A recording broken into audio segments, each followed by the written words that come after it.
ibintu Imana ihindura, ibintu Imana isoresha umunezero, ni iby'Imana yemeye. Ibyo wijyanyemo, ibyo wishoyemo, atari bikujyanyemo, ubwo uzanamenya ukuntu bivamo. Hari igihe twabayeho dushonje, bavandimwe, inzara yaratukubise, twazajya tugera n'ahantu bazana ibiryo Imana ikavuga ati ntubirye. Avuze akantu gasoza kanyuma kanyishe. Imana yategerereje Daniel mu muriro ngo abe ariho igaragarira, kandi byarashobokaga ko yamutabara atawugezemo, ariko ikibazo ihagaze mu muriro iramubwira ngo ngwino mu muriro umbone. Haleluya! Reka dukomere Yesu amashyi menshi. Twaje kugira gute? Twaje gusenga. Dufite umugisha k'uyu munsi Imana iraganira natwe. Amen. Reka tumwakire duhagaze. Tugiye kwakira Imana muri we. Reka tugiye twubaha Imana mu muntu. Hari igihe abantu bavuga ngo umuntu ngo ni umuntu upfa, ngo ni umuntu ubora, ariko niwe Imana yahisemo gukoresha. Imana ntiyahisemo gukoresha amatungo nubwo yari ahari. Ntabwo Imana yahisemo gukoresha inyamaswa nubwo zihari. Ntabwo Imana yahisemo gukoresha ikindi kintu, yahisemo gukorana n'umuntu. Tugiye kwakira Imana mu muntu. Uyu mukozi w'Imana ni umukozi w'Imana usize. Munyemerere tugiye gukomera Imana amashyi kubwe uhagaze hano, maze nze gusaba mama pasiteri bamumpere mikorofone asengera umukozi w'Imana. Reka abanza musengere maze tuze kumwakirana n'amakirufaya. Ese muzi ko ari byiza? Muzi ko ari byiza? Ntabwo amashyi ahabwa umuntu, aba ahawe Imana mu muntu. Birumvikana? Umuntu akwiriye gukomerwa amashyi kuko akorana n'iki?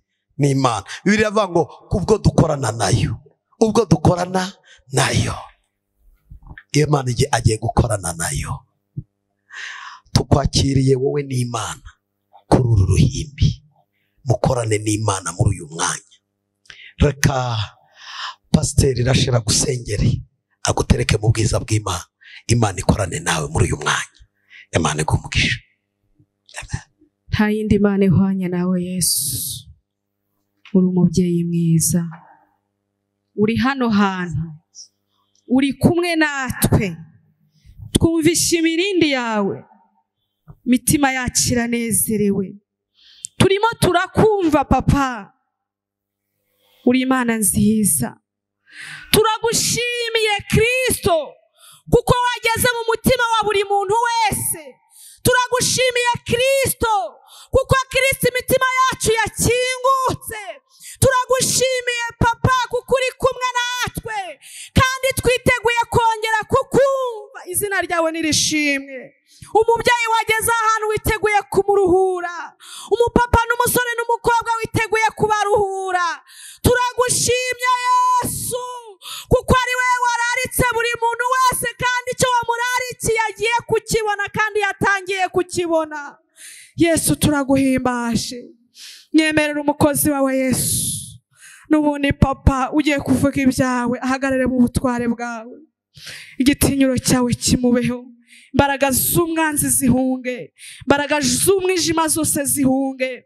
Ureke Yesu kibatsi cy'umwuka wera kimutembereho. Tugukomeye amashyi tugushimira Yesu, tugukomeye amashyi tumwakira, tugukomeye amashyi papa, tugukomeye amashyi menshi. Tugiye kumva impumeko yawe muri we. Icyubahiro n'ikibi cyawe papa, ni mu izina rya Yesu Kristo. Amen, amen. Imana mu ijuru guhumugisha mushumba, kandi Imana iduhana umugisha twese. Reka dubumbure Bibiliya zacu abazizanye, tujye mu gitabo cy'Itangiriro ibice byaho 45, turasoma umurongo wa 4 tugeze ku murongo wa 8. Igitabo cy'Itangiriro ibice 45 umurongo waho wa 4 kugeza ku murongo wa 8. Haranditse ngo Yosefu abwira bene se ati ndabinginze nimunyegere. Baramwegera aravuga ati ndi Yosefu mwene so, mwaguze ngo njyanwe muri Egiputa. None ntimubabare nimwirakarire yuko mwanguze ngo nzanwe ino kuko Imana ariyo yatumye mbabanziriza ngo nkize ubugingo bw'abantu. Inzara imaze imyaka 2 mu gihugu, hasigaye indi myaka 3 batazahingiramo ntibasaruriremo. Kandi Imana yatumye mbabanziriza ngo ibabesheho mugire icyo musiga mu isi, ibarakoze gukiza gukomeye. Nuko none simwe mwanyohereje ino, ahubwo ni Imana. Kandi yangize nka se wa Farawo, n'umutegeka w'urugo rwe rwose, n'umutware w'igihugu cya Egiputa cyose. Mwakeneze ijambo ry'Imana. Reka twongereho andi magambo dusanga mu gitabo cy'umuhanuzi w'Imana Daniel. Igitabo cy'umuhanuzi w'Imana Daniel, ibice byaho 2, turasoma umurongo waho wa 21.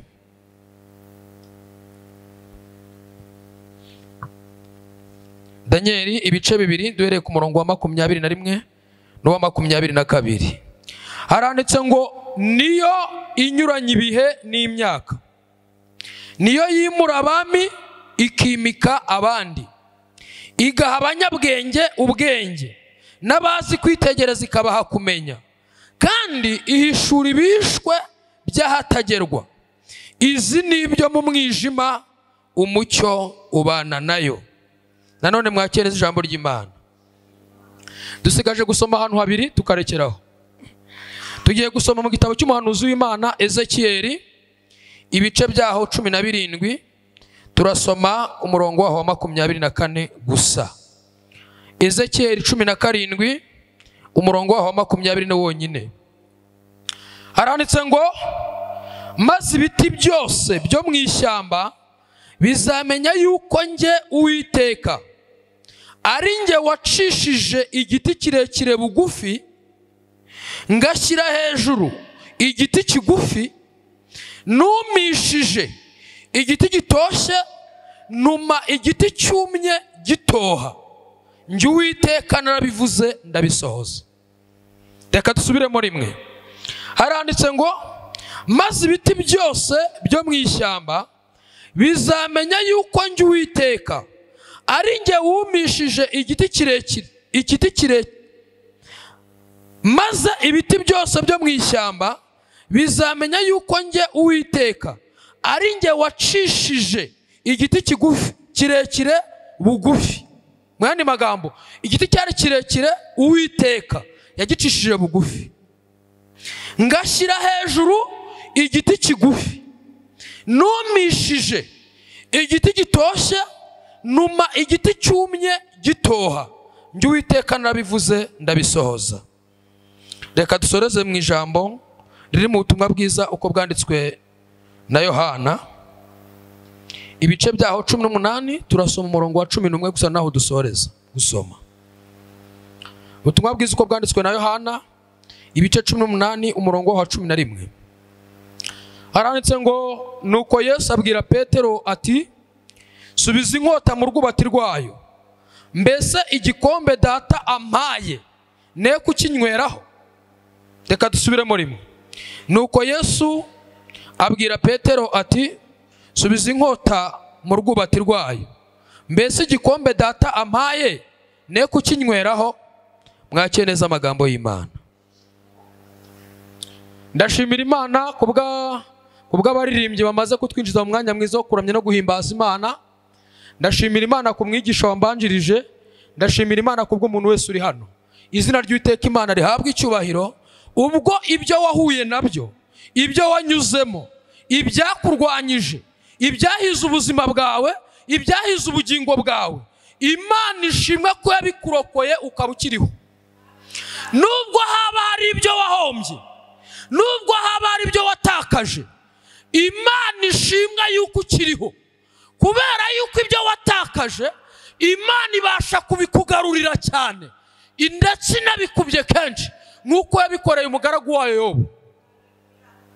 Hanyuma rero hari amagambo nari nateguye ko tuzaganira, maze kumenya ko uyu munsi nzaza hano. Ariko mu gitondo ndimo ndasenga, Imana yambwiye ngo biriya bintu wateguye uzavuga ntaba ari byo uvuga. Ugenda ubwira abantu ngo ingorane bahuriye wenda ari njye wazemeye, nzazirangirisha umunezero uzazibibagiza. Iryo jambo naryumvisha n'ayanjye matwi, ngo ingorane wowe wahuriye nazo mu rugendo rwawe, Imana yazemeye, Imana izazisoresha, Imana izazirangirisha, umunezero uzazikwibagiza. Hari ibintu biba mu buzima bwacu atari ukubera yuko twakosheje, atari ukubera ibyaha, atari ukubera imyitwarire mibi, atari ukubera ibihano by'Imana, ahubwo kubera yuko Imana ishaka kuzigaragariza muri izo ntambara. Ntabwo abantu bari buzamenye ko Daniel abana n'Imana bitandukanye n'abandi bantu iyo Daniel atajya kwemera kujya mu rwobo rw'intare. Abantu ntabwo bari buzamenye yuko Imana ibasha kurokora Daniel intare iyo Imana itajya kwemera Daniel ko azijyanwamo. Abantu ntabwo bari buzamenye ko Imana ibasha kurokora abayizera umuriro iyo itajya kwemera yuko Saduraka, Meshake na Abedenego babajugunya mu itanura ryaka. Nje hano kukubwira ngo hari amakuba, hari intambara, hari ibigeragezo bikugwirira mu rugendo rwawe utari ubyiteze, kandi ari Imana ibyemeye. Mbene ibyo Imana yantumye hano kuvuga ngo Imana izabisoresha, izabirangirisha, umunezero uzakwibagiza ibyo bibazo.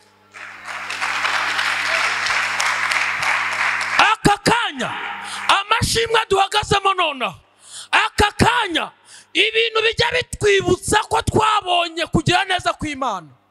Mbere yuko bitubaho twari duhangayitse tubabaye cyane, ariko Imana igaragaye muri ibyo bituremamo icyizere kidakurwaho n'ibindi bizaza hanyuma, yuko Imana yacu ibasha kurokora kuko yatweretse ko yaturokoye byabanje.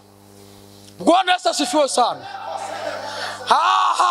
Dusomye ijambo ry'Imana mu gitabo cy'Itangiriro ryavuzwe n'umugaragu w'Imana Yosefu. Yosefu yavukanye n'abandi bana, akurana nabo, bamwe bagira amahirwe, Emmanuel nagira wenda yego, ariko Imana imufiteho umugambi utandukanye n'abandi bavindimwe. Ndetse anarota inzozi bo batigeze barota, ariko ikintu gitangaje nuko yabarushije ibibazo, nuko yabarushije intambara. Nubwo yarose, nubwo Imana imufiteho gahunda, nubwo ibintu yarose bizamubaho, ariko abatararose, ab'Imana itagendereye, ab'Imana itavuzeho, ab'Imana itagize ikintu igaragaza ku buzima bwabo, bagize intambara nke ugereranyije n'izo yagize. Bwana Yesu asifiwe.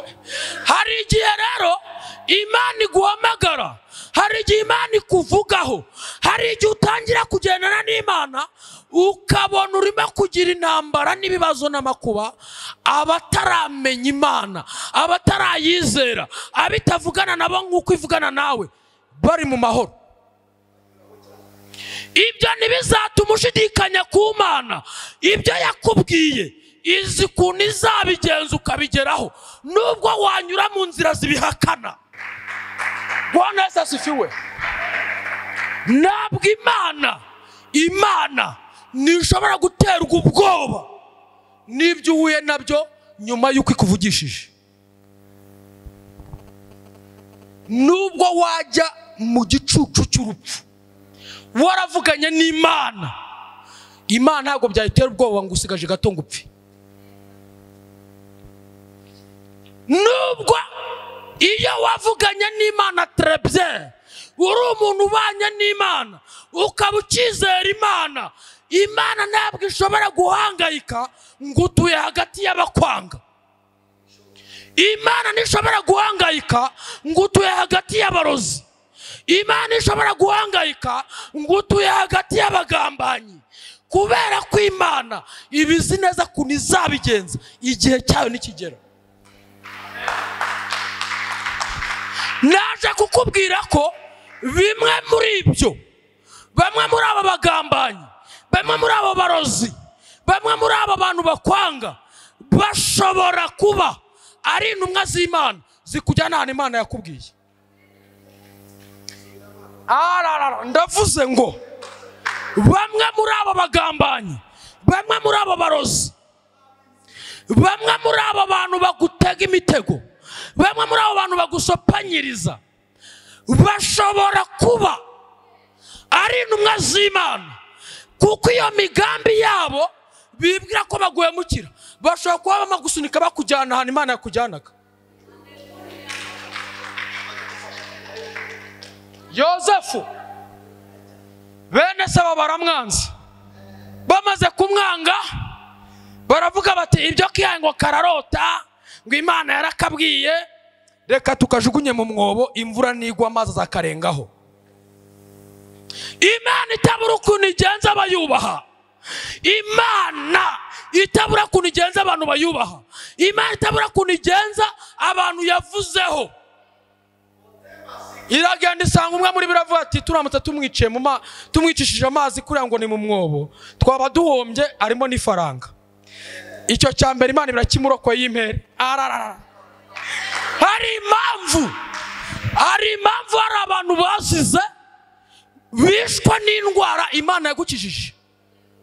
Hari impamvu hari abantu baguye mu mpanuka we warokotse. Irahari. Hari impamvu warwaye indwara wowe Imana ikayigukiza kandi ari abandi yishe. Hari impamvu wabaye mu byaha Imana igukurayo nta ndwara uzanye kandi abandi barabiguyemo. Iyo mpamvu irahari. Iyo mpamvu irahari kandi Imana izayikurikirana mpaka. Ndashaka kukumenyesha, ndashaka kukwibutsa ko harimo abantu babaye mu byaha nkawe bakaba baranduremo indwara zabishe. Ni kuki Imana yaturinze ikabidukuramo rero nta ndwara? Izo mpamvu Imana izazikurikirana. Bwana asifiwe. Izazikurikirana. Ntabwo Imana yature kuko izabigarukaho. Yosefu cyambere Imana barakimurokoye, baba baramugurishije agiye muri Egiputa, bibwira ngo izo nzozi nizigisohoye, kumbure imigambi bibwira ko ari mibi niyo irimo kumujyana, niyo irimo kumusunika imujyana ahantu Imana imushaka.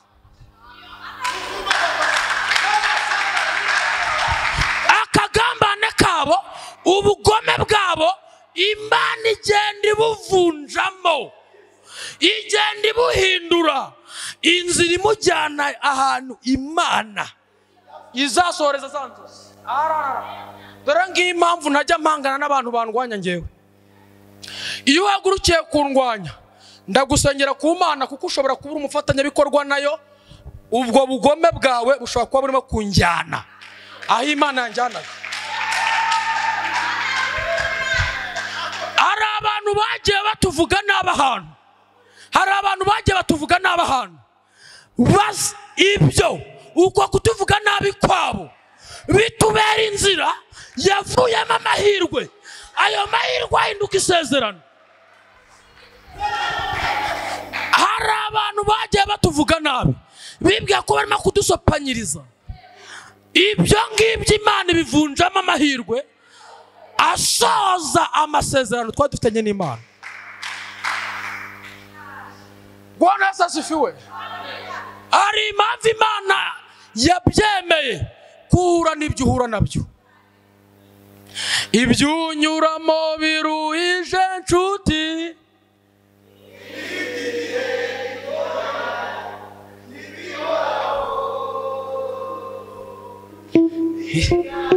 me uteshuka ngureke Imana, Mana idahemuka wizera. Wowe uzirinde ikintu kimwe, uzirinde ko bigutandukanya n'Imana. byagutandukanya n'abantu bareke bagende, byatuma ugira ibintu uhomba bireke. Wowe uzikomeze ku Mana, uzahagarare mu mwanya w'Imana, uyikomeze uyizirikeho. Imana izagaragaza kugira neza kwayo ku buzima bwawe.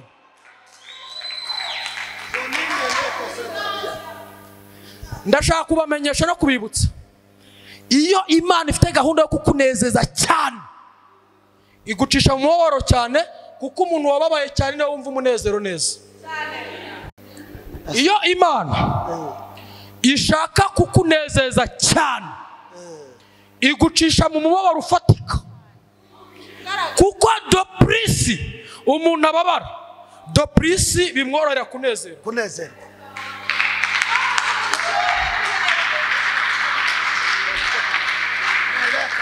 Maze iminsi menya ikintu, nta biryo biryoha, haryoha inzara umuntu aba abifitiye. Wowe biri ureba warenzwe ukumva ntabwo wabirya, kumva urabinena. Harimo ababisengera babibonye bakuvuga ko aribyo bya mbere biryoha. So ntabwo haryohira ibiryo, haryoha inzara. Ako kandi Imana iyo Imana ishaka kukumvisha umunezero utavogerwa, igucisha mu mubabaro ufite isuku.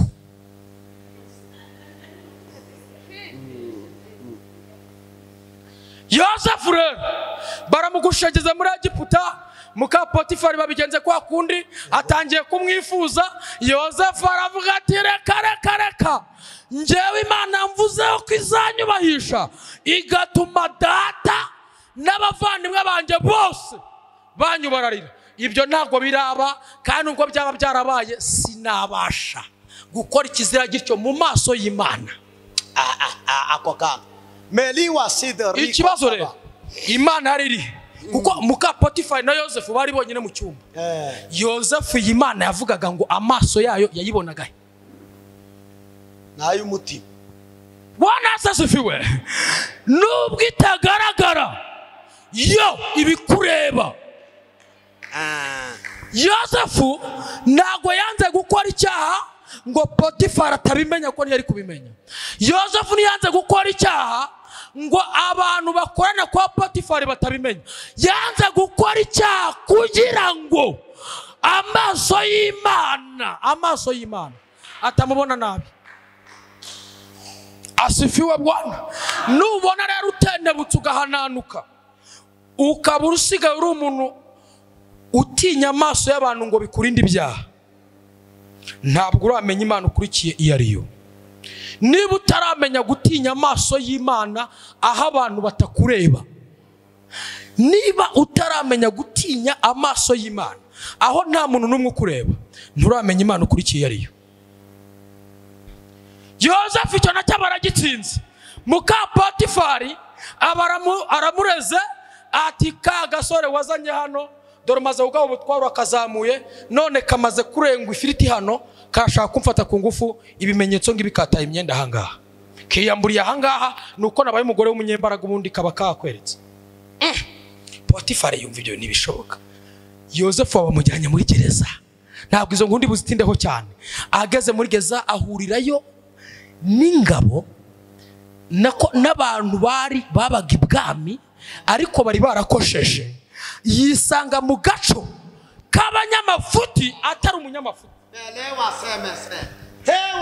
Umuririmbyi yararimbye aravuga ngo naho ndiho naho napfa, nziko nkundwa n'Uwiteka, Yesu aminzonge na byose ndamahoro. Naho ndiho naho napfa, nziko nkundwa n'Uwiteka, Yesu aminzonge na byose ndamahoro. Ibyo kuvanga abantu barakuvuga, ibyo kuvanga abantu barakwanga, ibyo kuvanga abantu baragusapanyiriza, ibyo kuvanga abantu barakuga. Biveho.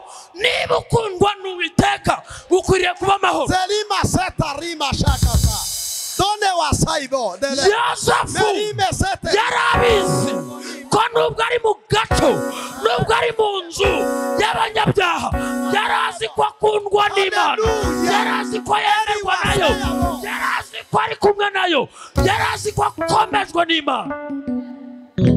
Nubwo yarenganyijwe, nubwo yari arimo kurengana, ariko yarabizi ngo Imana yanjye iri kumwe nanjye, iranyemera, iranyishimiye, nubwo hari ibihamya byo kunshinza ibinyoma.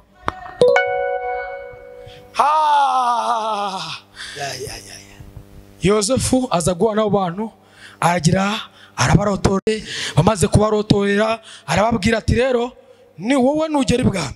Umwe aramubwira ati wowe ibyo warose baraguca umutwe ntabwo wongera kubaho, urabeho uzagira iherezo ryiza. Uwa kabiri aramubwira ati wowe Imana ikugiriye ubuntu igushubije ubwami, ugiye kongera kuzajya uhereza umwami ibintu nk'uko wari usanzwe ubikora. Ubwo se ubu Imana ikugiriye ubwo ni kwa kundi bakoze ikidega, ukumva umwuka w'Imana yabaye nk'ukuvaho, ariko kubw'ubuntu bwinshi, kubw'imbabazi nyinshi, kubw'urukundo rwinshi rw'Imana, ukumva umwuka kugarutseho.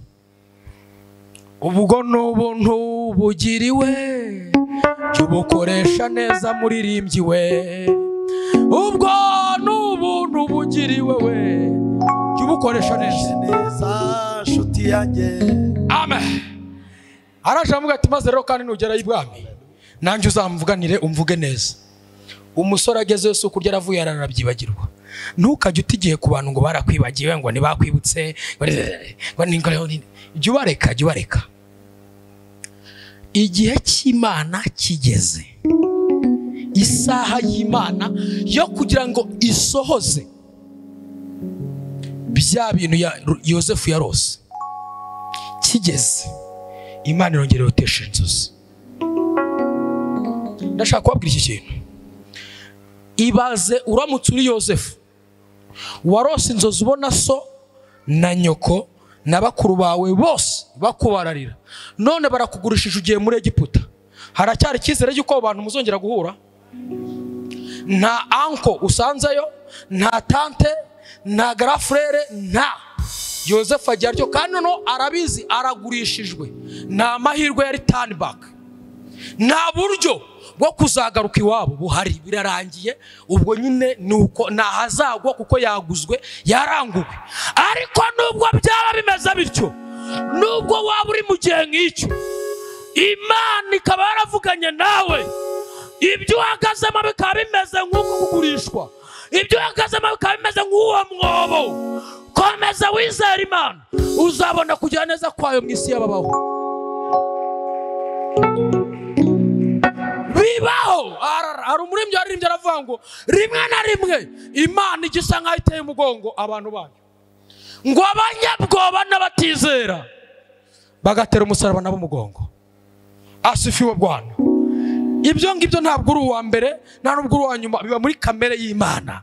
Hari igihe Imana igushyira muri situwasiyo ihakana ubushobozi bw'iby'Imana yakuvuzeho ko bizashoboka, ariko na nyuma y'ibyo Imana igaragaza kunesha kwayo. Yosefu rero baza ku mwami arota inzozi ziberanga, wa musore aramwibuka. Hari igihe Imana igitwibutsa abantu we, hari igihe Imana igitwibutsa abantu, kandi ubwo ntabwo baba biri ngombwa ko baba benshi, ntabwo baba biri ngombwa ko baba benshi. Abaye umwe ari Imana imukozeho biba bihagije. Bamugejejeho baravugana baragira gute, Yosefu aza kwegurirwa kuba ari we muntu uzacuga kiriya kigega bagiye kuzahunikamo ibintu muri iriya myaka 7 y'uburumbuke, noneho ikazabatunga indi myaka 7 y'inzara. Umwami Farawo aravuga ngo nta wundi munyabwenge dufite hano wabikwa neza nka Yosefu. Ndashaka kukumenyesha ikintu, kugira ngo Yosefu afungurwe, muka Potifari arora yabigizemo. Potifari. So niyo mpamvu niba ibyo uhura nabyo wumva nta kintu umutima wawe gushinza ku Mana, ibyo abantu biveho, Imana izi nzira izabikoramo. Imana izi ukuntu izabigenza. Yosefu ngo bamushinze ikigega akicayeho, inzara iza gutera iwabo, ba bantu yarazi ko atazongera guhura nabo na rimwe. Imana ya Isiraheli, Imana ibateza inzara, kandi ahantu hari ikiribwa, ari kwa Yosefu honyine. Mu yandi magambo, Yosefu atabagiriye imbabazi, inzara irabahotora. Njyewe uyu muri kubona hano, nabonye amaso yanjye aya ngaya yabonye neza ukuntu umuntu aba kuri hejuru akakwigira akaraha kajya he, ejo Imana ikanyuranya ibintu akaba ari wowe akagupfukamira.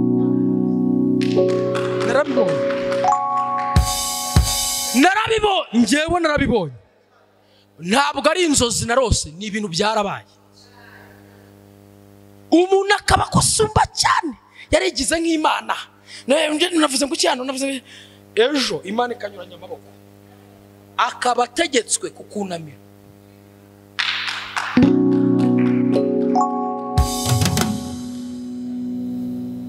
Ujya witonda kuntu ubana n'abantu, ejo Imana itazanyuranya amaboko.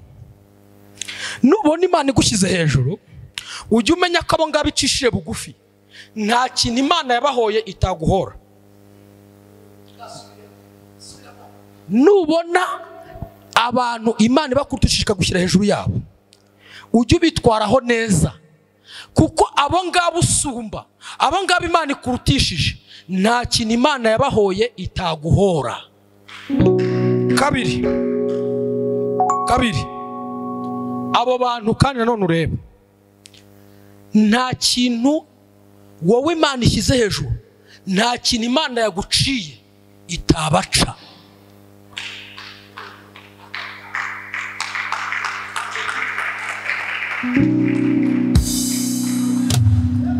Nubona wisanze uri mu bantu ukabona nibo barusha kuba warize cyane, ujye witonda witwararike cyane, kuko nta kintu Imana yaguciye ngo wige itari kubaca. Nta n'icyo abo ngabo batize Imana yabahoye itari kuguhora. Nugera mu bantu ukabona barusha uburanga, ujye witonda, nta kintu wahaye Imana ngo iguhe uburanga buruta ubwabo. Iyo ibishaka yari kunyuranya amaboko ukabura umwe muri bo, nabo umwe muri bari wowe. Niga muri kaminuza, bose njye mu buhamya ntago twabivamo.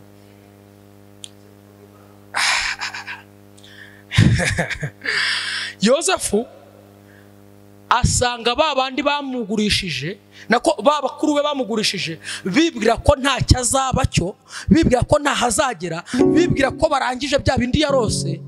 Baza kwisanga mu gitondo kimwe, kugira ngo barye bagomba kumupfukamira. Baza kwisanga mu gitondo kimwe bagomba gupfukamira Yosefu ngo babone kubaho. Baraza bwa mbere, baraza bwa kabiri, murabyuka byose. Reka mvugaho twasomye. Umunsi umwe rero Yosefu yarazanye se, byose byararangiye, ngo baza kugira umutima uhagaze, abonye ko se agiye gupfa Yakobo. Baravuga bati, uyu muhungu ibintu twamukoreye kera, kwa kuntu twamujugunye mu mwobo, kwa kuntu twamugurishije, kwa kuntu twabeshye data ngo yarapfuye, buriya aracyabifite mu mutwe. None nitugira umwako data agapfa, iki kintu atagikemuye, azatwitura tu. Yosefu ngo bo bwabo bagiye inama bavuga ati, reka twegere data tumubwira dusabira imbabazi kuri Yosefu, atazatwitura inabi twamugiriye. Yosefu icyo kintu akimenya, se ataragira iki atarabizamo. Bwana se sifiwe. Arabasanga ubwe, arababwira ngo mwebwe bene data, ndi Yosefu, je suis Joseph, ntimushidikanye, ndi Yosefu. Nyuma y'ibyo mwankoreye, nyuma y'imyobo mwantayemo, nyuma yo kurumwangurishije, nyuma y'igihe mumaze muza nkabagaburira, nyuma y'igihe mumaze, ndi Yosefu. None rero ndashaka kubamenyesha iki kintu, mwe kwirakarira, mwe kwibabarira, mwe kubabara ngo mwarangurishije ngo nzanwe hano muri Egiputa. Njyewe Yosefu namenye neza ko ari Imana ya Isiraheli, ni Imana ya Isiraheli yatumye nzana muri Egiputa ngo nzarokora ubuzima bw'abantu b'Imana. Ibyo mwatekereza ko ari ubugome bwanyu, ibyo mwatekereza ko ari ubugambanyi bwanyu, njyewe namaze guhishurirwa ko Imana yanjye niyo yabyemeye kugira ngo muri kino gihe nzabarokore inzara agiye kubahitana. Bwana asifiwe. Bantu b'Imana, ndashaka kubamenyesha ko uyu munsi wa none hashobora kuba hari ibintu birimo kukuriza, ariko umunsi umwe ukazicara ahantu ushimira Imana ko wabiciyemo.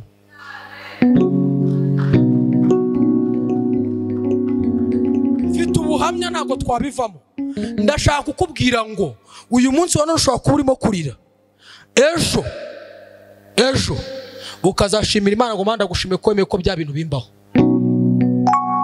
Niyo mpamvu ikomeye hari igihe usengera ibintu ugasaba Imana kubikuraho, Imana ntibikureho kubera ko ibibizi ko ibibitsemo ishimwe ryayo.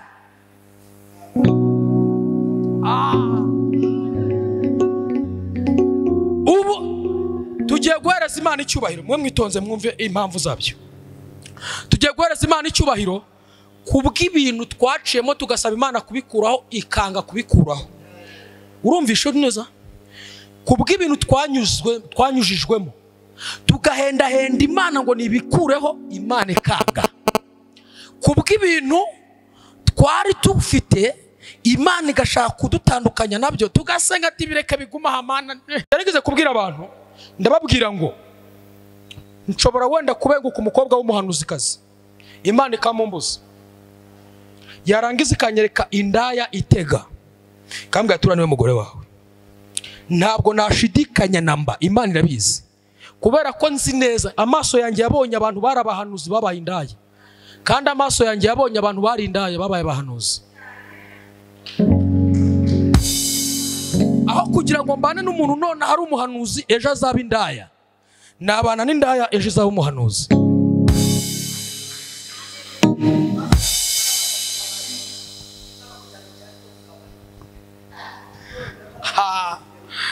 None ubu ngubu iyo Imana ibitara tugize uko yabigenje, tuba turi he?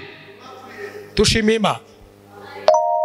Ndashaka kukumenyesha ko hari ibintu urimo gucamo Imana idafite gahunda yo gukuraho, kubera ko Imana izi ikintu izabibyaza. Wasanga Yosefu yarasanze ngo Mana wikemera ko njya muri Egiputa, Imana ati wowe urajyayo da, wowe urajyayo. Wasanga Yosefu yarasanze ngo Mana wikemera ko njya muri gereza, Imana turajyayo, urajyayo kabisa. Bwana asifiwe. Agasenga ati Mana wamfashije, ubu ndarenganya ureba, barambeshye ngo nazingiye gufata umugore w'abandi ureba, ubu ngiye gufungwa ndengana, uri Imana nasenze nize nkagukiranukira nkirinda muri byose, urabyemeye ngiye gufungwa ndengana. Imana turajyayo.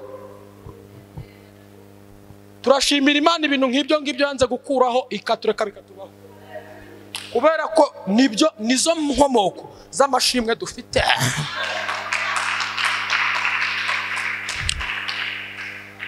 Kubera ko hari amasengesho twagiye dusenga, Mana wikemera ko ntuzemere ko nsubira kubwiriza nambaye ubukweto bumeze gutya, ntuzemere ko nsubira kubwiriza nambaye buno bushati bwarabaye ibyunzwe, ntuzemere Imana tuzasubirayo kandi nta kibazo. Ariko tuje kubura iki Imana yabibyaje, turashimira Imana ducishije aho ngaho. Reka mbaga testimony gato kamwe muri twinshi. Njyewe mfite mukuru wanjye natsinze segonderi, yaranyemera ambwira ati nzaguha 1,100. Ikigo ahantu nizana ndimo ideni ry'61,000, kwiyandikisha muri kaminuza ari 58,000. Ndataha muri vacances nari umurokore narakijijwe, nkazajya nkora ubuyede ngakata icyono nkabuma amatafari ngahereza byose sinakubwira, nshakisha kuntu nzabona wenda imyenda nzajyana muri kaminuza, ariko ntibuka kugomba kwikodeshereza. Umunsi umwe rero, umunsi wa nyuma wo kwiyandikisha muri kaminuza mu gihe cyanjye, ariko wa gatanu ndamuhamagara, ariko wa kabiri ndamubwira nti nyohereza amafaranga ejo nzajya mu mujyi kuyabikuza, noneho nshaka n'ibyangombwa bikwishuri hose nzajye kwiyandikisha nanjye ku gatanu meze neza. Arambwira ngo ubage wifashe sindi so. Nsubiramo wasanga nasaza. Nimero ze nzizi mu mutwe. Ndongera ndakompoza ndahamagara. Yego. Arambwira ngo iko nakubwe nagwa wabyumvishe. Ntabwo ndi so. Ubage wifashe. Numva gahinda karanyishe. Mpita njya ku musozi kanyarira. Ndagenda ndaransenga ariko ubwo twari duturanye n'undi mukire nawe washatse ko ngenda. Harimo abantu rero bashaka gutanga ariko bakaba bashaka kugwa ari uko wubaraye, kandi ibyo simbishobora njyewe, ntabwo njya mbishobora. Ndeka byarananiye byaranze. Ubwo niba ushaka kumama niba byanze bireke setu. Ndangije ubwo arangije abwira abantu ngo karaga ngo se ngo ngotse ko kwihagararaho ngo arakaje hagaca bugufi se nazakishyurira. Mitajya kanyarira mfite ibirego bibiri. Wamana we mukuru wanjye arambwiye ngo si data. Uriya mukene we yavuze ngo akeneye ko mwubarira ariko nabyanze niwe nubarariye. Wowe umbwiye iki rero? Wowe umbwiye iki? Ijwi ry'Imana riramanuka rirambwira ngo niba ushaka ko tuvugana genda ubanze wabarire mukuru wawe, kuko ni nafashe umwanzuro ku isi izandirangira cyangwa agapfa cyanjye ngapfa ntongeye kuvugana nawe. Nanzuye mvuga ni isi zarangiye tutongeye kuvugana. Imana yambwira ngo niba ushaka ko nongera kuvugana nawe genda ubanze umubabarire. Ndimo ndasengera mu mazi nyavamo. Ndatekereza ye baba we. None acema akanya nibuka ko atari data. Ntazi ubundi ubone nabyimbijwe n'ibiki koko. Umuntu yambwiye ko atari data kandi nanjye ndabizi si data. Ubu nabyimbijwe n'ibiki. Nsubira mu mazi ntiwamana we. Ndamubabareye n'ikimenyimenyi mu gitondo ndamuhamagara ahubwo twikomereze gahunda. Imana ibirambwiye ngo kubera ko nicunesheje kuwa gatanu uzazamuka ujya i Kigali nzakwega ku rundi Imana ishobora byose. Umuntu nubona ashatse kukurekura jya umureka kurekure, kubera ko ahari aba ariryo tangiriro ry'Imana kugira ngo itangire kugufata. Nubona hari umuntu wagiraga ibintu akora mu buzima bwawe ukabona yabihagaritse jya umureka. Ahari wasanga Imana ishaka gufata iyo proje akaba ari izajya ibiprovidinga. Ubwo ndangije mu gitondo ndabyuka ndataha ariko Imana iranambwira ngo kandi ndirahende mu ijuru ntari umuryango ntege tuzagutunga imyaka 4 muri Kigali uzamara imyaka 4 utishyura amazi n'umuriro. Nari umunyacyaro ntabwo nzi ko amazi bayishyura n'umuriro umbaza.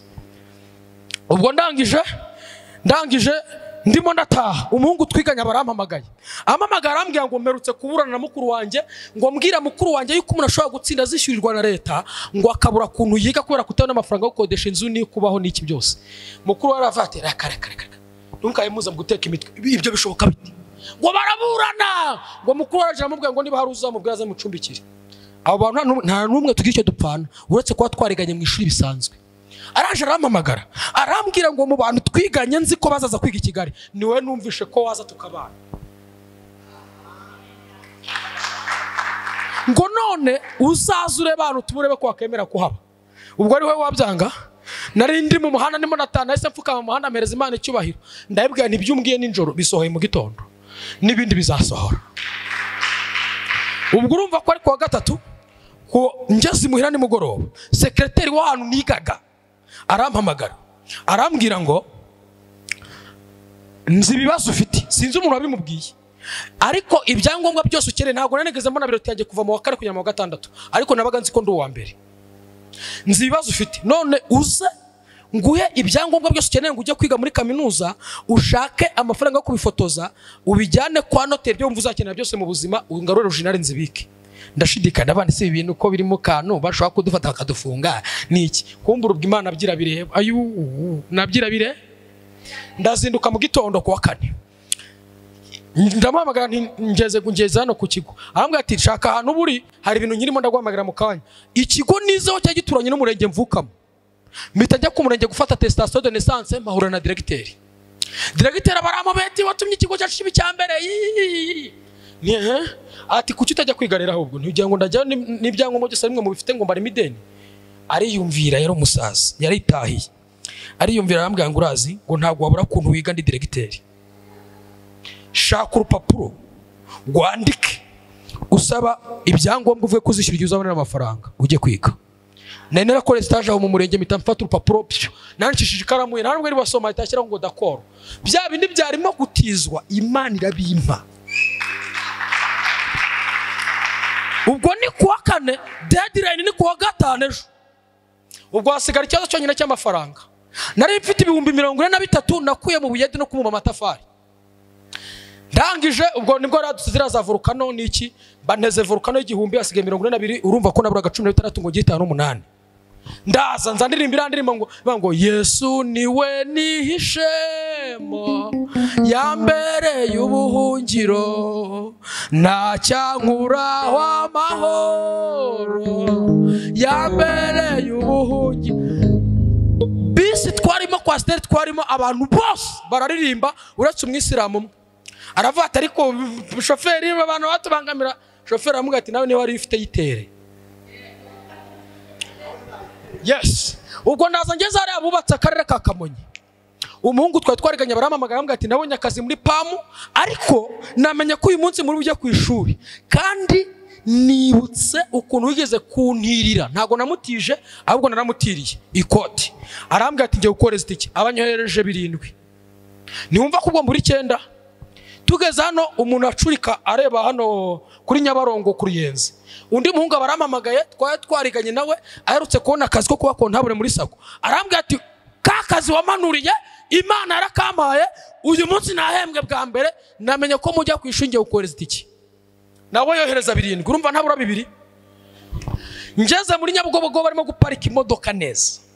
Mbona ngo wakire bitana avuye kwa nimero itimamagara mu matwa duturanye. Arambwira ati nabonye kuntu utijana kandi urangije amashuri.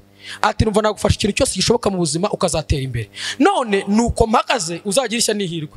Nasohotse muri kwasteri amafaranga nari nyene harengaho 3. Harengaho 3 by'amanyarwanda. Nazengurutse muri uriya mujyi numva nta wundi muntu ugira Imana uretse njye. Numvaga abandi ari kuza kuyisura ari yanjye gusa. Ndagenda hari Imana ibora ndi busare telefone sinzi ukuntu byagenze abantu bakomeza banyohereza amafaranga.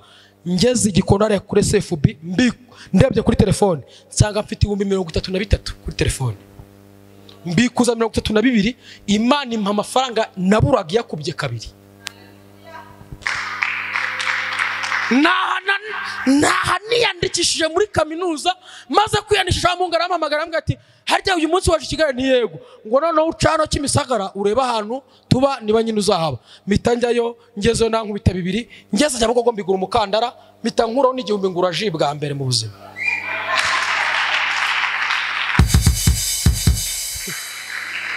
Bwana sasifiwe. Ubwo rero icyo nashaka kubabwira ni iki nuko kwanga kwa mukuru wanjye kwanga kuma amafaranga nibyo byateye Imana. Nibyo byateye Imana guhuguka igatangira kumfasha. Niyo mpamvu hari igihe uzashimira Imana ibikuriza uyu munsi. Mvuze iki? Hari akazi ushobora kuba warasengeye Imana ikagahuka kandi gahari kubera ko ntabwo wari uzi bigutegeye ariko Imana irabizi. Ayo ngaho tukwiye kuyashimira Imana kuko wenda ushobora kuba waraguyeyo. Sifa kwa Bwana.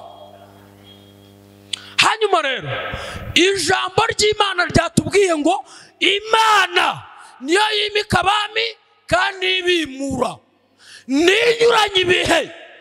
Imana yemeye ko wahura n'intambara ni nayo ishobora kuzirangiza. Imana inyuranye ibihe. Imana ifata ibihe by'amarira ikabihinduramo ibyo guseka. Imana ifata ibihe by'intimba ikabihinduramo iby'umunezero. Imana ifata ibihe byo gutsindwa ikabihinduramo ibihe by'imbaraga. Bwana sasifiwe. Rero hari igihe rimwe na rimwe hari ibintu dusenga dusaba Imana ngo nibikureho. Imana itakemera kubikuraho kubera ko ibidushakamo kugira ngo izabone kuri twishimisha undi munezero tutashobora kunezerwa tutabiciyemo.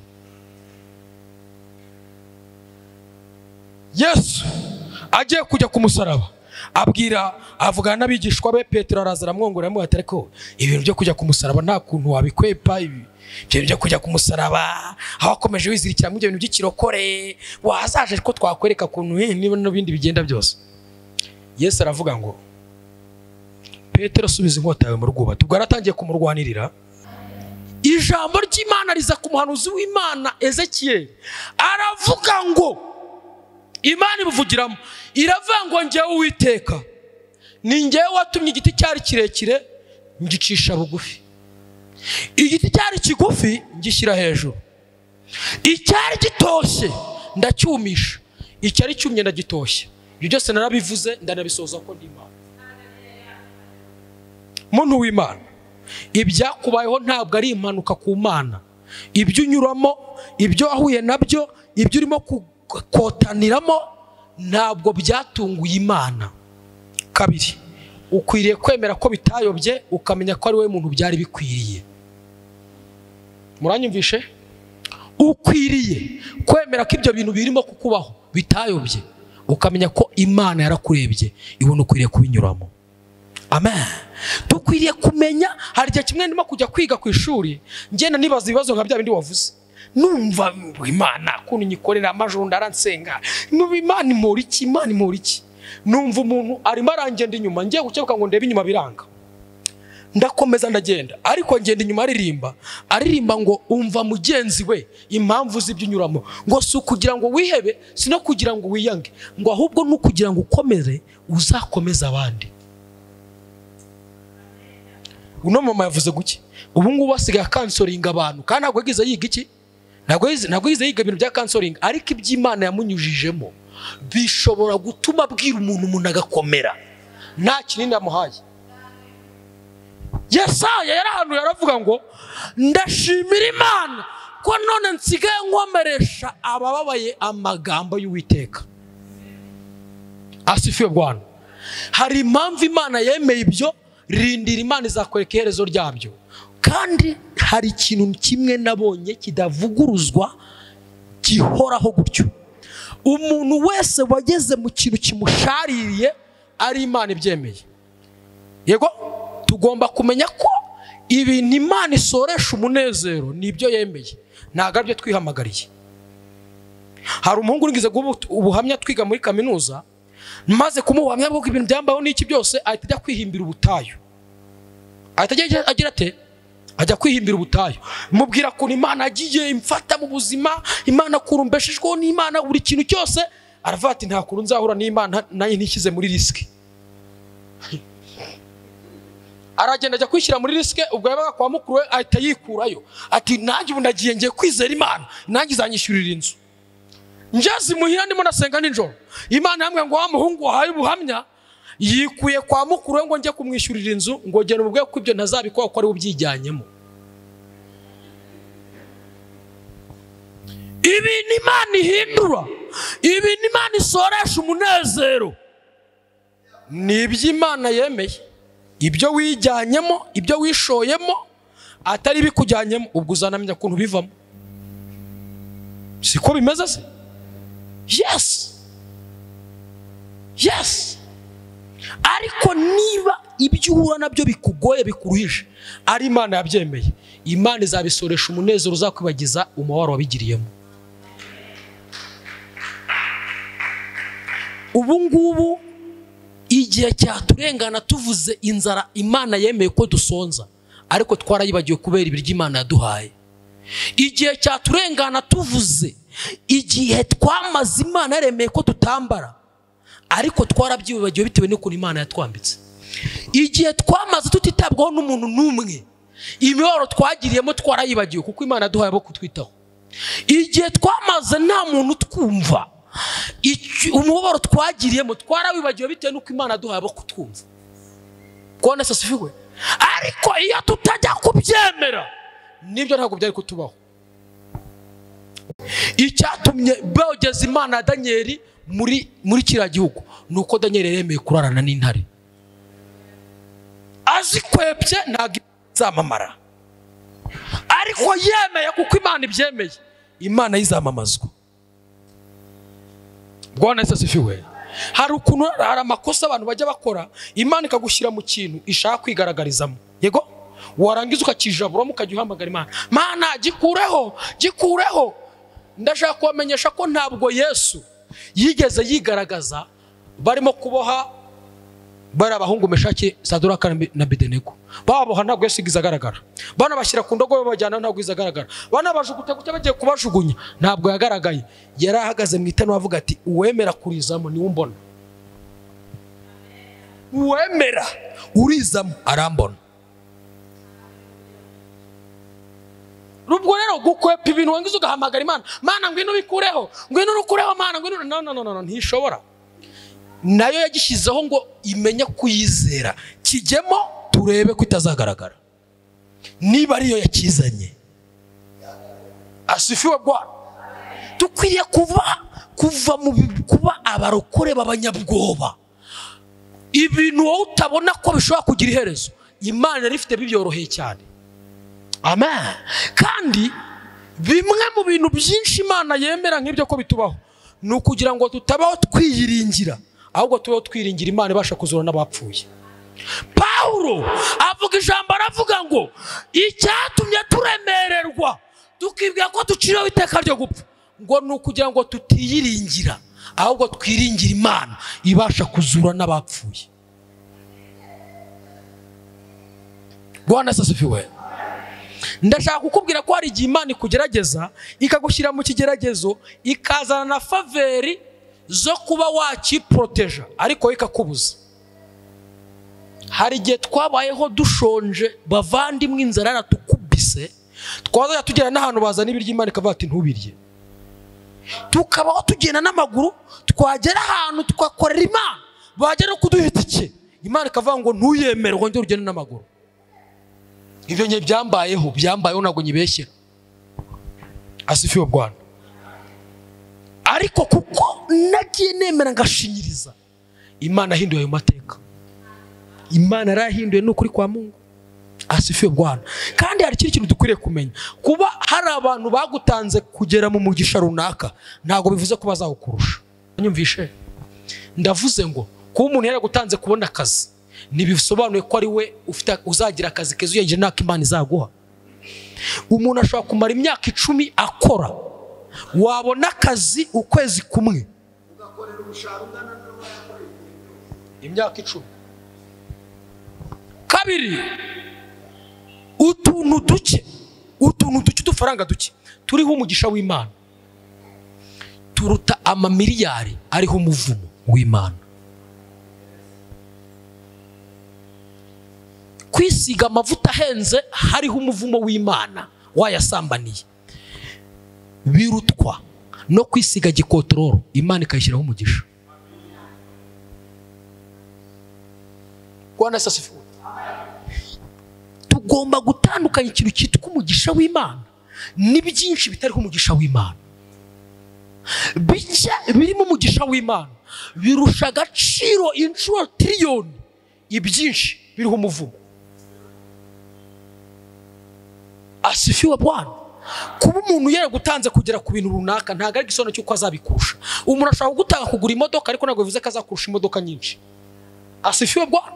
Umuntu ashaka gutanga kubaka urugo, kugira urugo, kuba mariye ariko ntabwo bivuze ko azagira urugo rw'umunezero nk'urwo uzagira. Umuntu agutanze kubaka akajya arahondagurwa wowe ukazubaka utinze ariko ukubaka urugo rw'amahoro, wahitamo iki bundi ari wo?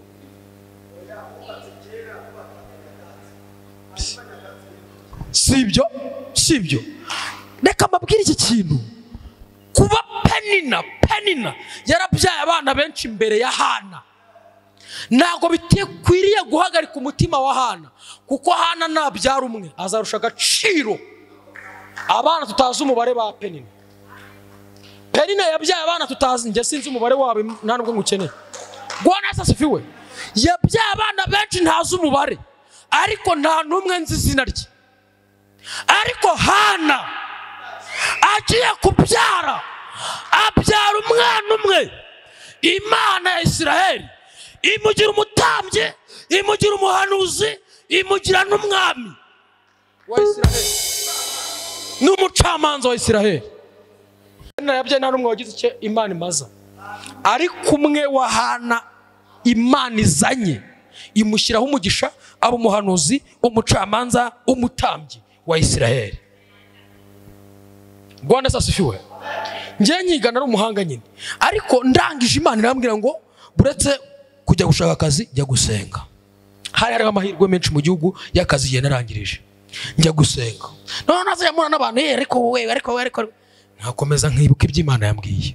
Igihe cy'Imana kigeze, Imana yambwiye ngo ntungu wakazi. Ni ukuri kw'Imana. Statistique nibo bampamagaye.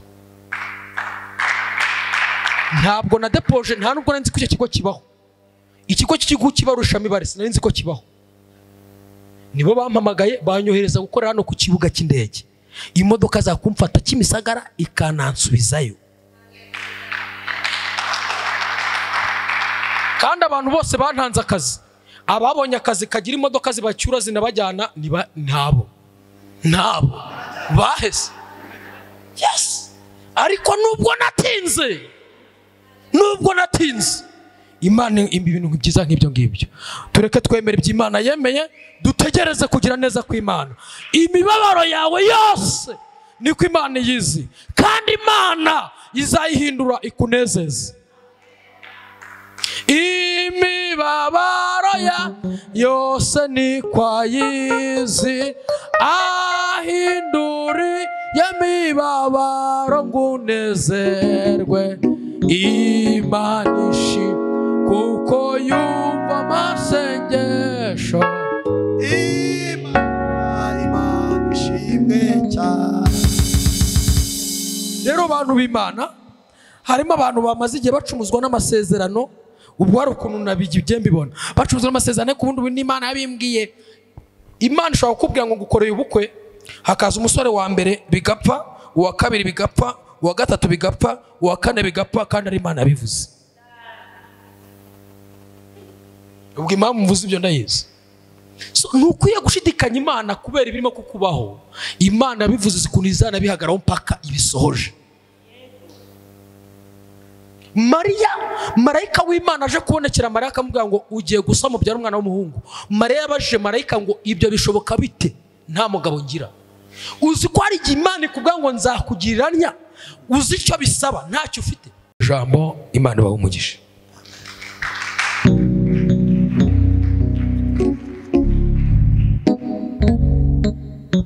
Imana igumugisha mukozi w'Imana. Haleluya.